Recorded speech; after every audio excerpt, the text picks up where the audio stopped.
A hand? What is she measuring, a horse? Hello and welcome. Thank you so much for joining me today. My name is Katie, and for those of you who don't know me, I used to weigh 360 pounds, and I've lost 180 pounds and kept it up for years now. And on this channel, we will discuss weight loss, weight maintenance, nonsense I see online about body positivity and fat acceptance, my experiences with all of that, and, well, anything else I feel like talking about. So if that sounds like something you're interested in, please go ahead and hit that subscribe button down below, and let's get into today's video. So before we get too deep into today's video, I'm sure as many of you are aware, the US unfortunately has passed a law that may be banning TikTok here fairly soon. So that leads me to the question that I have for you, my audience. What kind of content would you like to see me react to? Podcasts, Reddit posts, or any other suggestions you have? Please let me know down in the comments, because I know I would like to continue reacting, but also I would like to give you guys reactions to things that you want to see. So let me know down below, and hopefully next week we will have a little bit better news on TikTok. That being said, today I do have a TikTok from our friend to the channel, Mighty Murphin Fash, and we're going to check back in with her. I know I've featured her numerous times on this channel now, and part of the reason that she keeps cropping up for me is, well, I do watch her videos on my For You page, so they keep giving me more TikToks to look at, but also because she has this habit of responding to nearly every comment that she gets that disagrees with her. So let's go ahead and check back in with our friend and see what she has to say, and I'll give you my reactions along the way. You're not the first person to comment that, like, a 3X is so much larger than an extra large. Okay, and our friend is responding to a comment that reads, "This is disingenuous. A size 3X, 4X is more than, quote, a couple sizes bigger than an XL. People shouldn't be needlessly unkind to larger people, but the mental gymnastics this movement performs to avoid I'm assuming it says taking accountability," which I have to admit is one of the things that I did notice in one of the recent TikToks that I reacted to, that she said the average US woman was a size 16, and that is an XL in most brands, and that she is a 3X or a 4X, and that's only a couple of sizes different. So let's see what she has to say about that. Extra large. 1X, 2X, 3X. There are two sizes in between those. But there's not. Because she's conveniently using letter sizes as opposed to number sizes to try to prove this point. And realistically, we can look up with measurements and see that there is a large difference between a 16 and a 26. And if we count between a 16, 18, 20, 22, 24, 26, that is definitely more than a couple of sizes. And I gotta say, her doubling down on this and continuing to say that it's only a couple of sizes different, it really reminds me of the way that I used to think when I was 360 pounds or close to it. And coincidentally, I was also a size 26 and wore typically a 3X. I would tell myself all the time that I wasn't that much bigger than everyone else around me. I told myself I wasn't that much bigger than average or normal or what I should be, when in reality, I was almost 200 pounds heavier than I should have been. I was almost 200 pounds heavier than I am right now. And I was over here telling myself that I wasn't that much different than everyone else. And I'm watching her do the same. A couple sizes in between those sizes. A couple of sizes in between those sizes is not the same as a couple of size difference. And that is how she worded it in her original TikTok that has started this whole mess, that there was only a couple of size difference between her and the average US woman. There's a difference between those two statements, that there's two sizes in between versus two sizes difference. Two sizes difference would be between a 16 and a 20. Two sizes in between would be a 16 to a 22. There is a difference between those two statements. And we have to go with number sizes to make this work, because every time she's going with the letter sizes, whether she's using extra large, 2X, whatever, those are two sizes in one for pretty much every brand out there. So an extra large for women's is typically like a 14-16 or a 16-18. There's very rare occasions that it might encompass one size, but like the vast majority of the time that they're talking about letter sizes, it's two sizes in one. So that already is a misnomer, because if you're going from a 1X to a 2X, that's two sizes. It's not one size, because you have to go by the fact that there are number sizes that comprise these letter sizes, and those number sizes have corresponding measurements. So I understand that women's sizing is all over the place. I understand that it is incredibly arbitrary. So I have been trying to do a lot more digging as to where this average size 16 came from. So what I was able to find out is this was not a survey done asking women what size they wore. This is not based upon sales data or any sales figure for clothing brands out there. This was done by an organization called the American Society of Testing and Materials. So this is an organization that is trying to bring standardization to not only clothing sizes, but like thousands of different industries. And what I was able to determine on this is that organization was using the CDC information on the average waist size for U.S. women, which is 37.5 inches at the time that this data was compiled. And so keep that in mind, 37.5 inches for the waist for the average U.S. woman. And then what they would do is they took that waist measurement and then they compared that to their standard size chart. Now, their standard size chart, however, does not always correspond to actual women's clothing. There are companies that are certified through ASTM and use their standard size charts.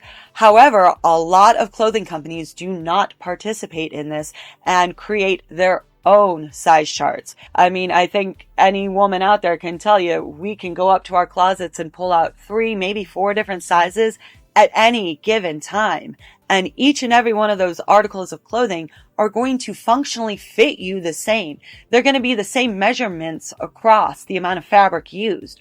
But the label inside is all going to have a different letter or number on it, right? So from everything I could find, it appears a lot of clothing manufacturers do not participate in this, whether it's straight size or plus size. They just do not participate in this and just make it up as they go along. But let's go ahead and keep that number in our minds, 37.5 inches for the waist size. And we'll see if our friend can explain this any further. How is that statement incorrect? How is that statement incorrect? Basic math. Just because you want to distance yourself being potentially like an extra large from fatness. So if we point out factual information to our friend here, she thinks we're trying to distance ourselves from fatness, because a lot of us pointed out to her that there's more than a couple sizes difference between an XL and a 3X. But we're the ones trying to distance ourselves from fatness. Meanwhile, our friend here is continually trying to convince herself that she is only a couple of sizes different or a couple of sizes more than the average woman. It seems to me like our friend here is trying to convince herself that she is closer to average than she is closer to fat. And I don't know, just using my observation skills here, it seems like she might be the one who is trying to distance herself from fatness here. That's why she can't wrap her mind around the fact that there is a big difference between a size 26 and a size 16. There absolutely is. Is there not a big difference between a 16 and a size 6? Of course there is. We can conceptualize it that way, but she can't conceptualize it the other way because we just want to distance ourselves from fatness or whatever nonsense they always want to try to come up with to justify their position. And this all started because she was trying to say that she was uncomfortable on airplane seats and wasn't that much larger than an average US woman, so therefore the average US woman must be uncomfortable on an airplane seat. That's what started all of this, and now we're just watching her dive like face first into delusion. And again, it reminds me of the things I used to tell myself when I was that size or larger. When I was at 360 pounds, I used to tell myself that I was not that much bigger than everyone else. Case in point. Here's a picture of me at my heaviest, and I've used this one numerous times. And let's expand it out a little further. Sitting on the couch next to me is my brother. And there are some things that always stand out to me every single time I see this picture, whether it was the first time I saw it and I was shocked, or, it's now and I'm looking at it with you guys. There's things that definitely stick out to me. The size of my arms compared to his. Okay, our arms are at a similar angle, and it's very clear mine is much larger, despite the fact he's got a sweater over his and mine is bare, the forearm at least. Arm much, much larger. And I gotta say, I am not, nor have I ever been a bodybuilder. That was definitely not muscle, I can admit that. So let's look at my legs, because I, again, was telling myself I wasn't that much larger than a normal person or an average sized person, yet my legs are easily double, if not larger, than my brother's, easily. And again, not muscle. And again, just the shock. Every single time I see this, because my brother does look like a normal sized human in this. And it's very clear that I am not a normal sized human in this. I am very large. And yet I did not see that when I looked in the mirror. I didn't even want to see that in certain pictures. But this one, boy, was it hard to ignore. Okay, and then the last one, and this one always cracks me up every single time I see this, because I still don't even fully quite understand how it works. I mean, on one level, I do, but also on another level, it feels like an optical illusion or something, because I'm 5'9". My brother, he's 6 foot tall. So he's a good 3 inches taller than me. But who's taller sitting on that couch? Because realistically, my ass was so large. It provided so much padding. It was like sitting on a couple of phone books. And I'm actually a couple inches taller than my brother in that picture. But again, I kept telling myself I wasn't that much different than him or anyone else, because I refused to see what was in the mirror. And now being on the other side of it, I understand and can recognize that it's body dysmorphia. I know, unfortunately, body dysmorphia is only ever really talked about, it seems, in the idea that thin people think that they are fatter than they are. But in my case, the opposite was true. And so I firmly believe that body dysmorphia can happen anytime you have a disconnect between reality and what you see in the mirror. And it doesn't always even have to do with weight.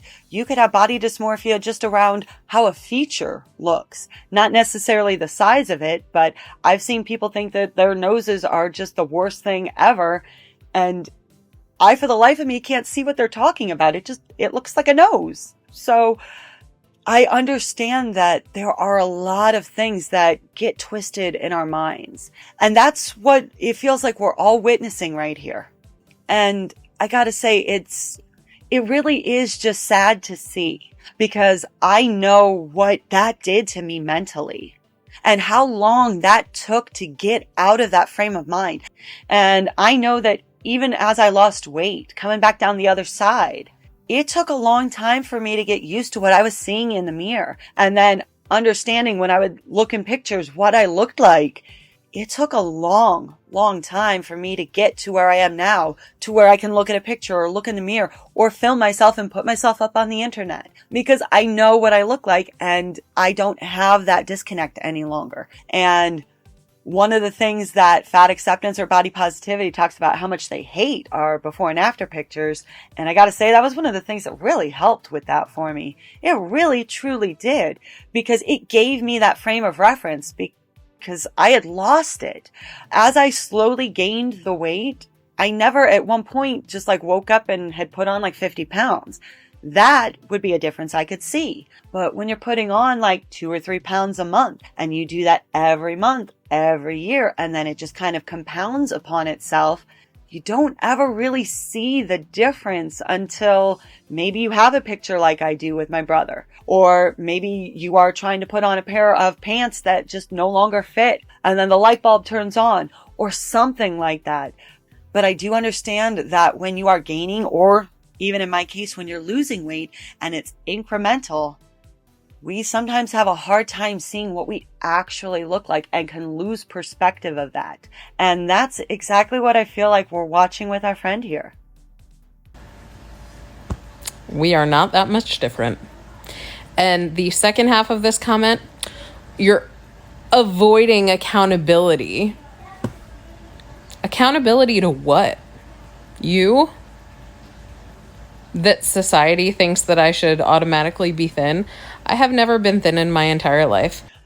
The accountability is to yourself. Personal accountability. It's not accountability to anybody else. And if you need somebody to hold yourself accountable, then it's very clear that she does not have personal accountability, because she could not even imagine that. She went to literally everything else. What society thinks I'm supposed to be, that I'm just supposed to be thin. No. Personal accountability. I'm not really sure why this is such a foreign concept to our friend here, or why she couldn't even conceive of it.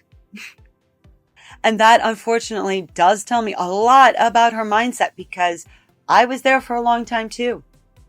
And it wasn't until I had a lot of wake-up calls that I finally realized I had to take personal accountability. And I'm so thankful I did. And I hope our friend eventually does. But the accountability is personal accountability. And I have a connective tissue disorder called lipedema. Look it up. I have a playlist. So I don't know what sort of accountability you think I'm avoiding. But if you knew anything about the connective tissue disease that I have. Well, as a matter of fact, I do know a little bit about it. I think a lot of us do now, thanks to glitter and lasers and the breakdowns that have occurred through her whole lipedema arc. So yeah, even with a connective tissue disorder, you still have accountability. Everyone does, in their own way. I myself have a connective tissue disorder. It's a different one, but I have hypermobile Ehlers-Danlos syndrome. So my joints like to try to disassemble themselves a lot, basically. Disassemble. Disassemble. No, disassemble. And a whole lot of other things. But I have personal accountability.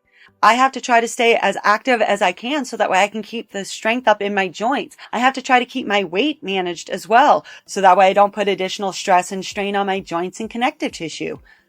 I have personal accountability despite the fact that I have a connective tissue disorder. We all do. Anyone who's got a chronic illness also has personal accountability as well. I know numerous family members that have their own blend of chronic illnesses, and they have accountability to make sure that they're staying up on their medications and all the things that they need to do so that way they don't end up back in the hospital for weeks or months at a time. I mean, let's be realistic. Accountability when it comes to chronic illness, that's like actually built into it. You have responsibility and accountability. Like if you're diabetic and you're not keeping up on your blood sugar and then you, I don't know, send yourself into a diabetic coma, who's accountable for that? The person who has the responsibility of the chronic illness. So if our friend here is just using her chronic illness as a crutch, she is never going to see improvement with it. That's just the sad reality of it. You have to be willing to take agency in your own life, no matter what obstacles you're facing. And then you'll actually see results. And I get it. All of our results are going to look a little different, and that's fine. That's absolutely fine.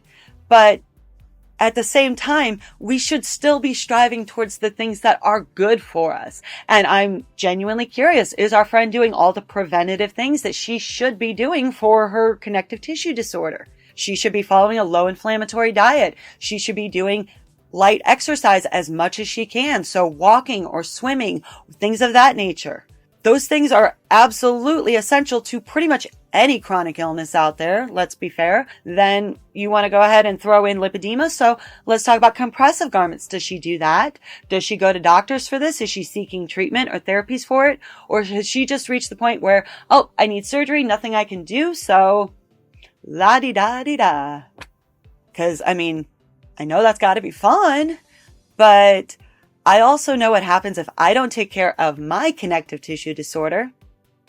I really didn't do a great job of taking care of it over Christmas, if I'm being perfectly honest. This happens almost every year. I push myself way too hard trying to make sure that everything gets done. So, you know, all the decorating. I decorate everything inside and outside on my house. We put up so many trees. There's like 8 Christmas trees in my house and so many lights. So many projectors, so many inflatables, so many just decorations everywhere. I love it. Wouldn't have it any other way, quite frankly.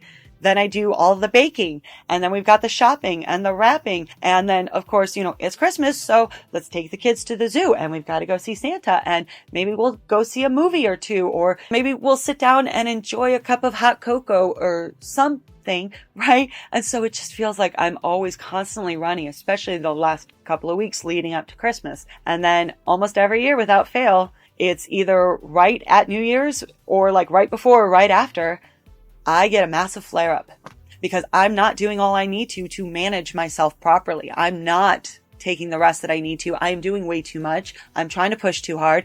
I do get it all done every year. So I just, like an idiot, keep doing this every single year. But I know that if I don't manage this, that this is going to be the outcome. And I mean, I got to be honest, the flare up that I had this year, it whipped my ass. For almost 2 weeks, I was just miserable. I kind of became a recluse. I didn't really post much, didn't make any content. I threw together like that blooper video just because that was funny to me. But also, I just really didn't have anything left in the tank to do anything with at that point and needed to take a little bit of time to recharge. And at that point, it wasn't an option. My body was like forcing me to take that rest and recharge. So I fully understand when you have a chronic illness, especially a connective tissue disorder, you've got that responsibility to manage your condition. And one of the ways that we can manage our conditions is to manage our weight. And she is just not given that any thought whatsoever. Accountability for what? Yeah, it's clear that she is well down the rabbit hole of fat acceptance. And, you know, I really truly hope that she does figure it out at some point before a major health consequence comes along. That's the only thing I can think of at this point, because I'm watching what I used to think in real time. But I did that in my mid-20s, and I couldn't imagine having another 16 plus years of being 360 pounds and what that would have done to my connective tissue disorder. But let's go ahead and check out this next TikTok and see what she has to say. It's not, and I'm going to prove it to you like I always do. Okay, and our friend is responding to a comment that reads, the sizes. A size 16 is quite a bit smaller than a 26. Quote, it's not that different, is disingenuous. If they weren't that different, they wouldn't need to make those sizes. Okay, so let's see if our friend can prove it to us. We have a size 16 jeans. Here we have a size 26 jeans, and we're going to compare them. So here we have Okay, so already I can see an issue with this comparison, and that size 16 doesn't tell us what brand they are. It just said a size 16. So at least let me make sure I didn't miss it. Yeah, it just says classic straight 16. That doesn't tell us what brand that is. So already. I know we're comparing to Torrid, but I don't know what brand we're comparing to Torrid. So don't know if this is going to be a fair comparison already, but let's go ahead and see. So here we have them completely lined up on this side. Size 16, size 26. Look at how much of a difference. A hand. A hand? What is she measuring? A horse? And they would have gone 1, 2, 3, 4, 5, 6, 7, 8, 9, 10, 11, 12, 13, 14, 15. They go up like that, right? That's what she's using as a unit of measurement.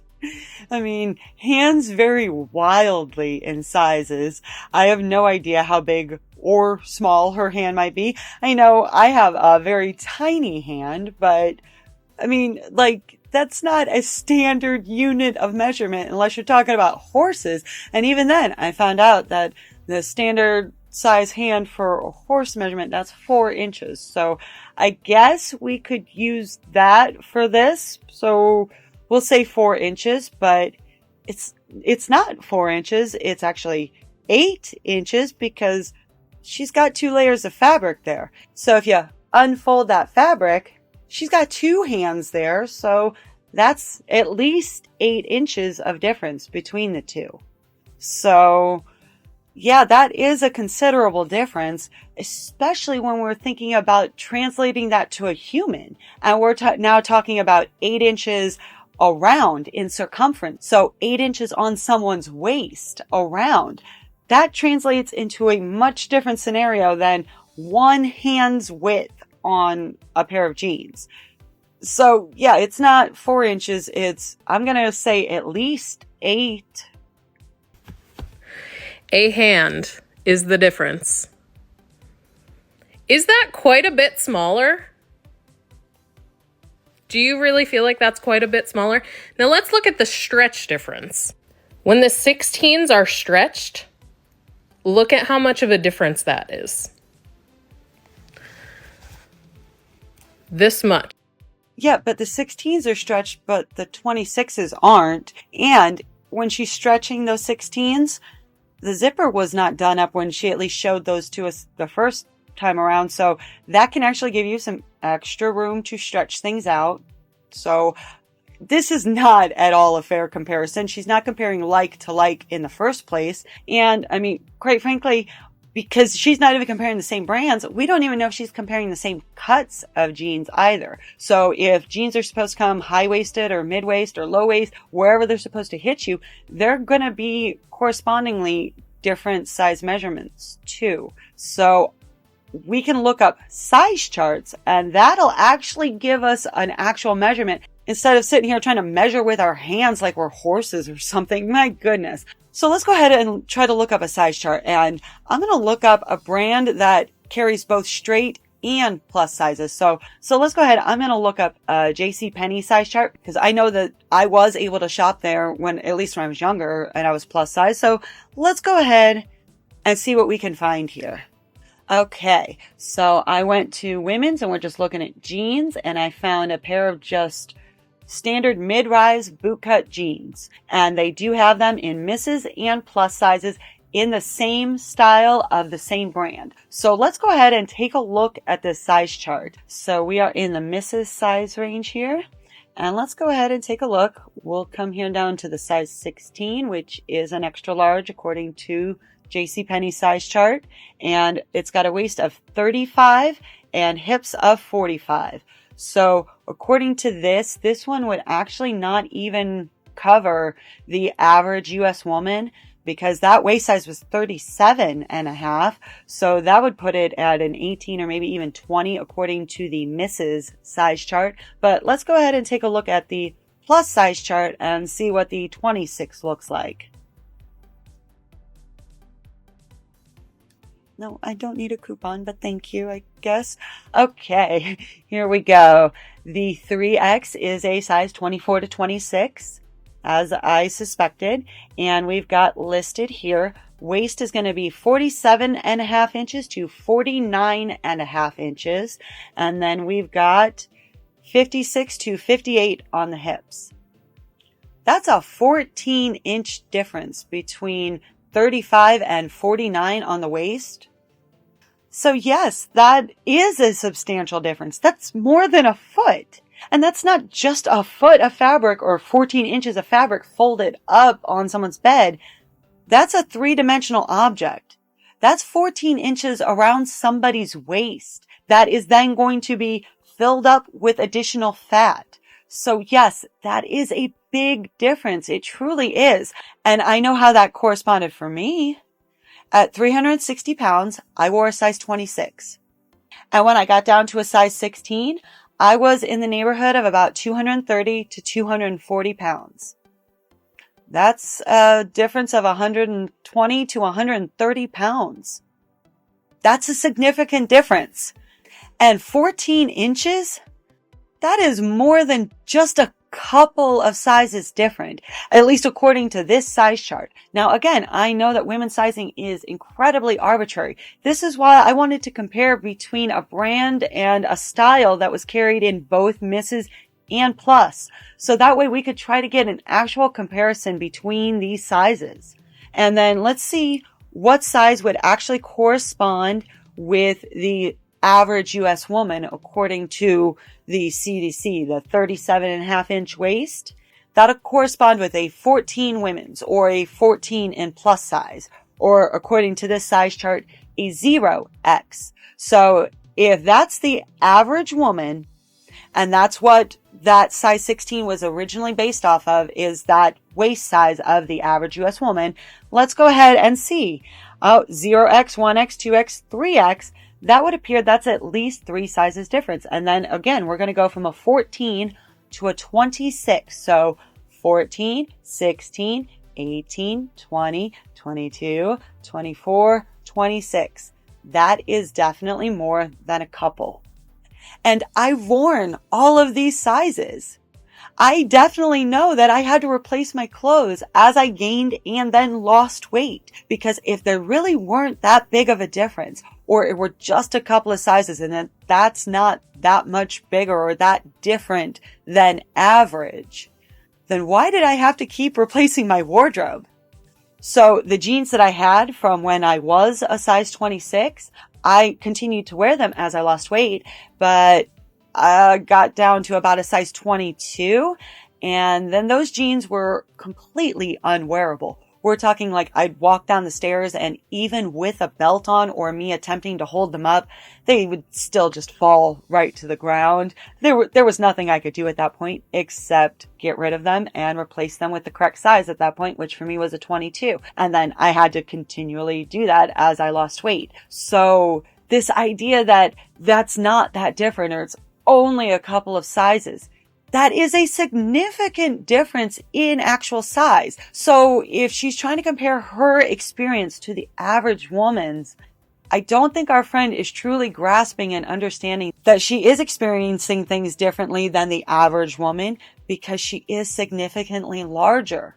And I'm not trying to be mean about this. I just know exactly the lies and the delusions that I told myself when I was at that size. And that's what I feel like we're watching repeat right here.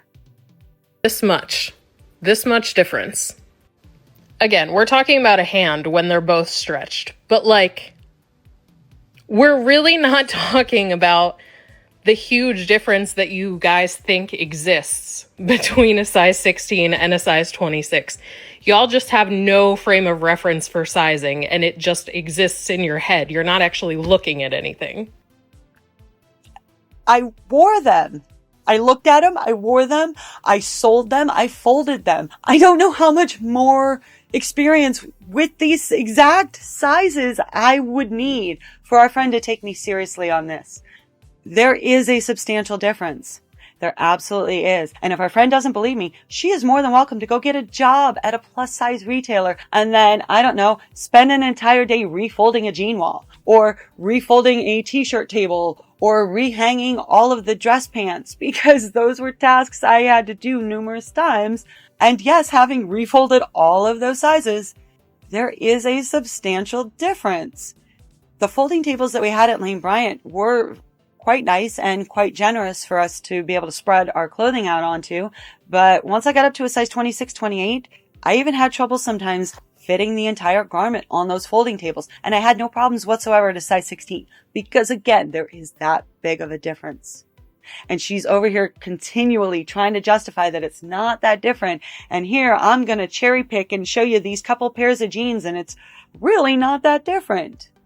When I just looked up with a size chart with my own eyes and could see there absolutely was. And when I would dress mannequins, the mannequins that we had at Lane Bryant at the time, I'm going to say they were probably about a size 12, because even a size 14 typically needed to be pinned just a little bit.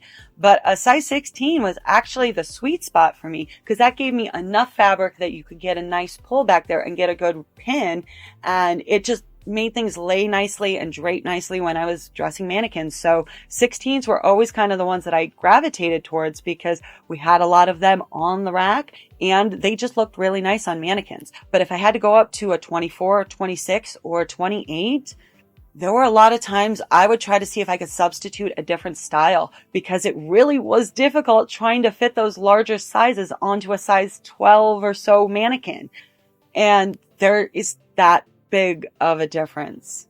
But it just seems that our friend here is just disconnected from reality at this point. She firmly believes that she is just a couple of sizes above the average US woman, when in reality she has cherry-picked that information in order to make that happen. She has ignored all of the comments and responses that she has received telling her that that's just not true, and she keeps doubling down on it. Where all I can see is what I went through with my own body dysmorphia and all of the lies and delusions I would tell myself and how that allowed me to justify staying where I was.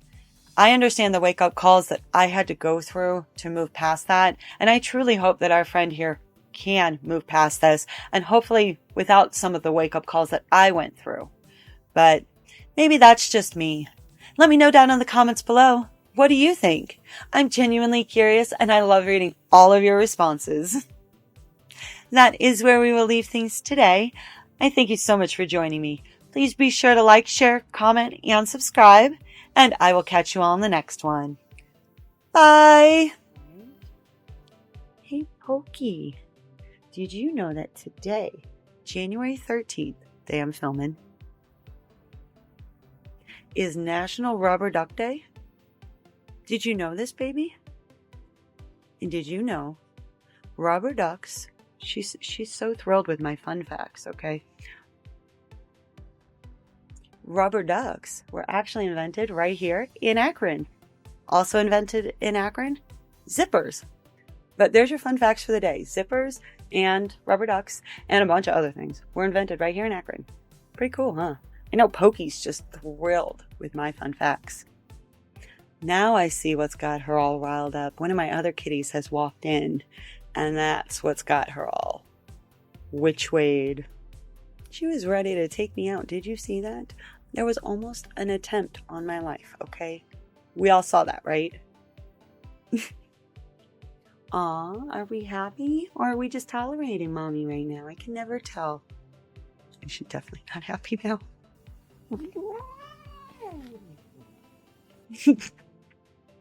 Hi.